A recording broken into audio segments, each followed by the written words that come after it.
Lulong sa droga at pambababae, walang nakitang paraan kundi iwan ni Hilda ang asawa. Nagtungo siya sa Saudi kahit pa masakit ang iwanan ang kanilang mga anak, makatakas lamang sa impyernong kinasadlakan. Punong-puno na nga ako, yung dati naming buhay, yung dati niyang buhay, yung ginagawa niya, hindi ko na matake.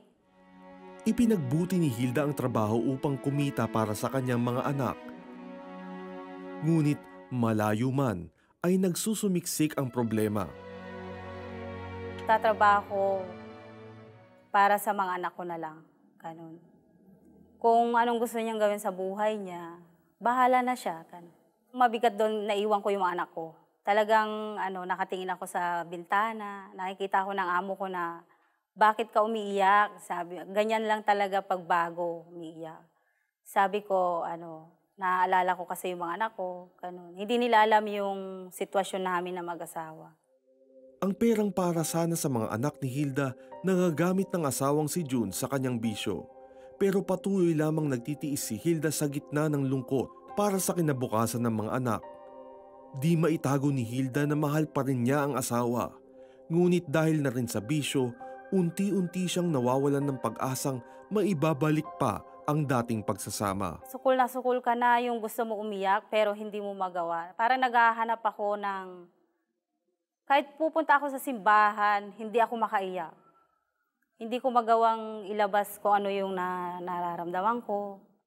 Tanging ang pagtawag sa Panginoon na lamang ang naging sumbungan ni Hilda sa lahat ng nararamdaman. Ang panalangin niya, unti-unting tinugon ng Diyos. Himalang binabago na pala ng Diyos ang kanyang asawang si June. Ilang mga kaibigan at kamag-anak ang hindi sumuko sa pag-alalay kay June sa tamang landas. Bunga nito, nagkaroon ng takot si June na kung hindi magbabago, tuluyang mawawala ang kanyang pamilya. Dahil dito, naging masidhi ang pagnanais niyang makipag-usap kay Hilda. Pero hindi naging madali ang lahat. Ang gusto ko yung manahimik muna siya, manahimik muna ako. Ganun.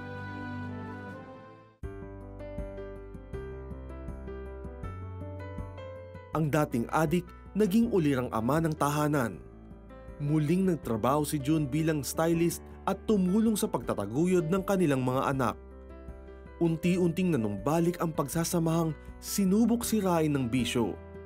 Ngunit nabuo muli nang dahil sa Panginoong Diyos. Nung humingi siya ng tawad sa akin, tinanggap ko yun, siyempre. Dahil nakita ko naman talaga yung pagbabago niya. Hindi naman siya magpapatotoo sa maraming tao kung hindi totoo na nangyari sa kanya. So naniwala ako sa kanya, tinanggap ko siya. Simula noon talagang magkasama kami, ganun, linggo-linggo nag-church kami, masaya yung pamilya. Matapos ang mahigit 6 na taon, patuloy pa ring nagiging matatag ang pagsasama ni Hilda at kanyang asawa. Ang testimonya ng pagbabago sa kanilang mag-asawa, ginagamit na nila upang maisalba rin ang pagsasama ng iba nilang mga kaibigang dumaraan din sa matinding pagsubok.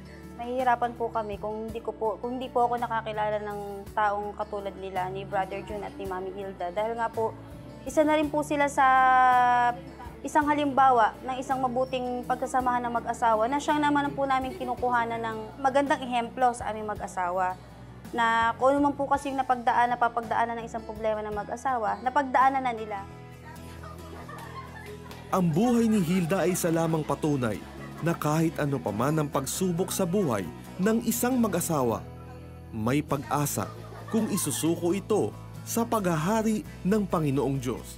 Ayun, mas maganda yung naging relasyon namin mag-asawa, mas napaigting at mas lumalim yung magiging mag-asawa namin. Lahat ng sitwasyon mo, malaman mo na may dahilan, may purpose si Lord. Napasalamat ako sa Lord. Binabalik ko yung papuri sa Lord sa lahat ng pinagdaanan ko, simula pa nung hindi ako nakakilala hanggang sa nakakilala ako sa Kanya.